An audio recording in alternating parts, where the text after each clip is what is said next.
மூலம் என் மனசில் ஒரு புரியாத ஒரு இது வந்து கேள்வி ஒன்று ஓடிட்டு இருக்கு.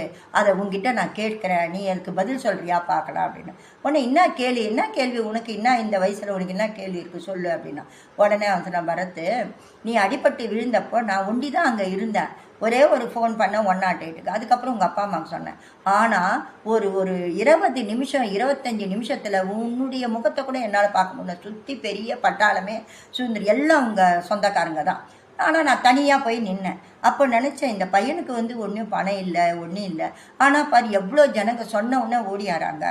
நம்ம வந்து தனியாக நிற்கிறோமே, நம்மளுக்கு வந்து சொந்த பந்தங்க யாருன்னு கூட தெரியாமல் நம்ம இது மாதிரி இருக்கிறோமே அப்படின்னு நான் மனசில் ரொம்ப கவலைப்பட்டேன். அதை உன்னை பார்த்தா கேட்கணும்னு நினச்சேன் அப்படின்னு சொன்னான். உடனே அந்த பரத் சொன்னான், எப்போ பணம் பெருசு இல்லை, பணம் எப்போ வேணாலும் நம்ம சம்பாதிச்சிடலாம்.